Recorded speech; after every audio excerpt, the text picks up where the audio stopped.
அருள்மிகு சுயம்பு சாமுண்டி ஈஸ்வரி இந்த திருக்கோயில் வந்து யாருக்காவது சொத்து பிரச்சனை இருக்குங்க. என்ன சொத்து பிரச்சனைன்னு கேட்டிங்கன்னா, சொத்து இருக்கும், அந்த சொத்தை அனுபவிக்க முடியாது. யாருக்காவது வந்து சொத்தை பிரித்து கொடுக்க முடியாத சூழ்நிலை ஏற்பட்டுரும். இப்போ பெரிய பையன் நல்லா இருப்பார், ரொம்ப சந்தோஷமாக நல்லா கௌரவமாக அந்தஸ்தாக இருப்பார். இவங்க என்ன பண்ணுவாங்கன்னா, சின்ன குழந்தைக்கு கொடுத்துருவாங்க. அப்போ அவரோட மனசு வேதனைப்படும். இந்த மாதிரியான விஷயங்கள்லாம் வாழ்க்கையில் சகஜமாக நடக்கக்கூடிய விஷயங்கள். இது ஏன் நடக்குதுங்கிறத முக்கியமான கேள்வி. ஒருவருடைய ஜாதகத்தில் சூரியன் ராகு, சூரியன் கேது, செவ்வாய் கேது, செவ்வாய் ராகு இந்த இணைவு இருந்தால் சரியான பாரம்பரிய சொத்து நமக்கு கிடைக்காது. அதே மாதிரி பாரம்பரிய மரியாதை கிடைக்காது.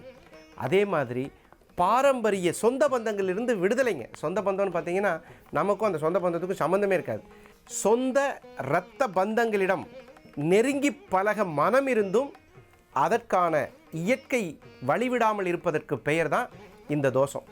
இந்த தோஷத்தை நீக்கிக்கிறதுக்கு பைரவி, பஞ்சமி இந்த மாதிரி வந்து ஒன்று சேர்ந்த இடங்கள் அப்படின்னு பார்க்குற வகையில் பஞ்சமி திதி அன்னைக்கு சாமுண்டீஸ்வரியை வணங்குவதால் பழைய சொந்த பந்தங்கள், சில பேருக்கு பார்த்திங்கன்னா எங்ககிட்ட பிரசன்னம் பார்க்க வரும்போது கேட்பாங்க, சார் அப்பா எங்ககிட்ட வந்து கோயில் எங்கே இருந்ததுன்னே சொல்லலை சார், அது பூர்வீகம் எங்கன்னே தெரியல சார். பூர்வீகமே தெரியாதவங்களாம் இருக்காங்க.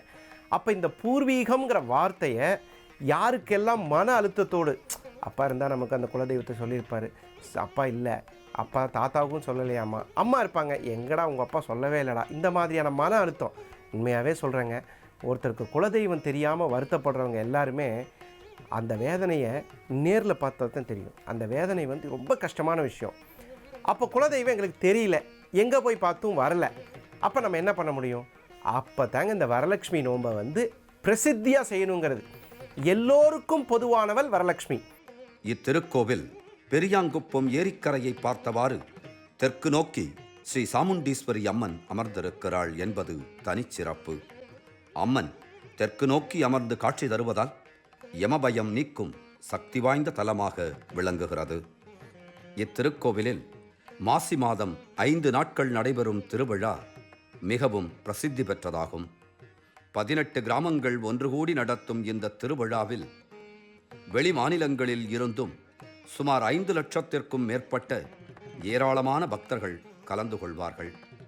இக்கோவிலில் முறைப்படி வழிபட்டால் திருமணத் தடைகள் நீங்கும், குழந்தை பாக்கியம் கிடைக்கும், தீராத நோய்கள் தீரும் என்பது பக்தர்களின் நம்பிக்கையாக உள்ளது. பெரியாம்பம் வேலூர் மாவட்ட கிராமத்தில் சுயம்பு சாமுண்டீஸ்வரி அம்மன் 200 வருஷம் காலமாக இருக்கிறது. பூஜை பண்ணி தீபார்த்தனம் பண்ணுறோம். மாசி மாதம் முதல் புதன்கிழமை திருவிழா. எந்த நம்ம நாள் வந்தாலும் புதன்கிழமை வந்தால் திருவிழா. வேலூர் மாவட்டத்தில் இதே பெரிய திருவிழா தான். இதுக்கு மேல என்ன சொல்ல போற? சொல்றதுக்கு வேற ஏதாவது போய் இருந்தா சொல்லிடு.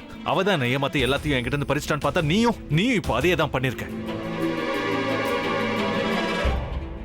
ஏன் ஆலியா, ஏன் இப்படி பண்ண? இந்த உலகத்துல பாட்டிக்கு அப்புறம் நான் யார் மேலேயாவது உயிரையே வச்சிருக்கேன்னா அது ஊ மேலதான் உனக்கு தெரியாதா?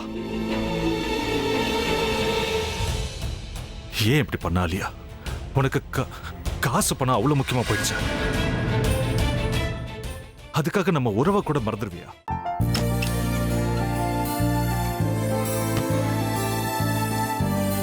சக்தி சக்தி, ஒரு நிமிஷம்.